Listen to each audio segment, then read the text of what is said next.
So I came down to training on Thursday night to do a bit of a crossbar challenge. How's training been going?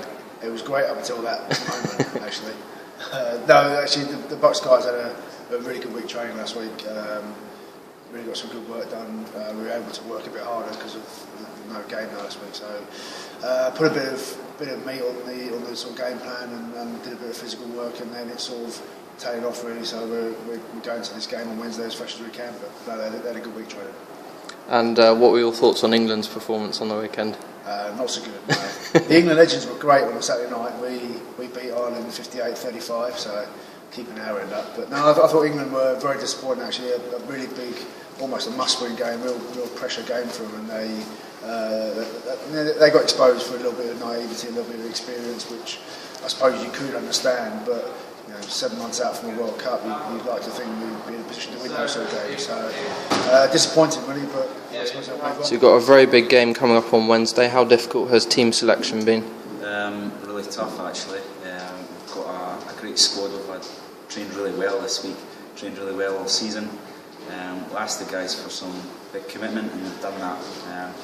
So it has been difficult, but what's brilliant is the character of these guys that aren't necessarily involved this week but might be involved following weeks or have been heavily involved throughout the rest of the season, and they're so positive with it and they just want the team to succeed, and this is what it's all about for me. Great to see that, and because of that we're in a great place moving forward for Wednesday. And what team have you settled on the end? We've got a group of guys that have all played BUCS 1 this season, and we've got guys moving into the first team as well for Saturday, so a mixture of experience and some guys that we really think can add to this particular game, along with different blends within the team. So we're really happy with the squad we've got, and as I say, just can't wait for it. And we had a week off from the league this week, so that meant you could watch the Scotland game, unfortunately. What did you think of it? Thanks, Chris. What did I think of it? Yeah. I don't know if I can say that without swearing, but disappointed to say the least. My saving grace is that England got beat as well, so I've not had too much of the Michael taken out of me. But yeah, disappointed with that one, mate. Tough.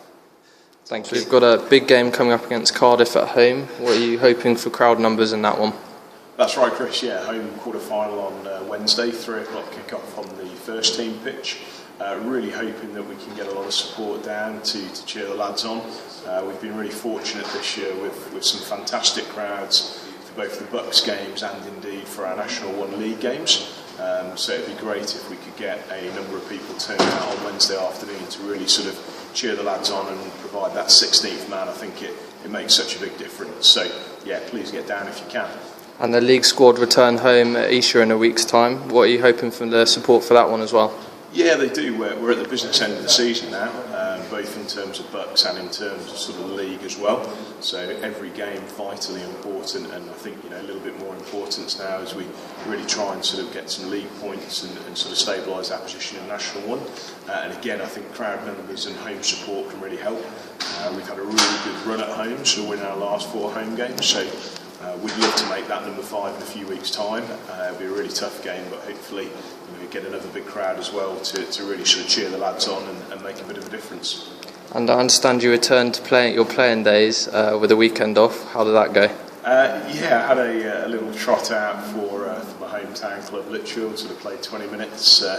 Didn't overexert myself too much, but a pretty sort of dominant win for Lichfield, which was good. Brilliant. So we are playing Macclesfield next weekend. What are you expecting from that one? A tough game. They really brought it to us when we played them at home, and I can only speak personally, but every time I look at the league table, it still haunts me on a weekly basis, and I'm really looking forward to going up there and learning our lessons. Macclesfield were really, really impressive when they came down to us. We respect them 100%, but I think it's time for us to go and respond to what happened at our place and learn our lessons, and trust the players, coaching staff, and everyone involved that we'll go and do that. And we had a weekend off this weekend. What benefits do you think that will bring? It's just a massively long season, Chris. You know, the guys come back at the end of July, and we finish the season at the end of April. And mental freshness is really, really important. Whether that be, you know, you carry on training, but you change the activity from rugby to something else. But sometimes it's just good to actually understand the commitment of the players and staff and say, right, free weekend, you know, we're not expecting you to come in and train on the Saturday, but actually find that opportunity to, you know, go away and, you know, be with friends, family and loved ones, etc. Because I think it brings a little bit of balance and perspective to your life. And I understand the alumni had a good day during the England Counties game recently. Yeah, so England Counties played against the Scottish Clubs 15 at Fylde on Friday night, and there's two of our alumni. Evan Stewart, who captains Fylde, was playing on his home patch there, and Billy Johnson, who captains Old Albanians, was actually captain the Counties 15 as well. And it's great seeing, I suppose, these alumni not just performing, you know, at that level, but captaining their clubs as well. And really, really pleased and proud of Billy. When he was here, he started in probably the fourth team, the third team, worked his way up. His nickname was Ron Seal because he did exactly what it said on the tin. He's just that sort of player, that sort of character, and I know he would have done a great job on Friday, so congratulations to Billy. Thank you.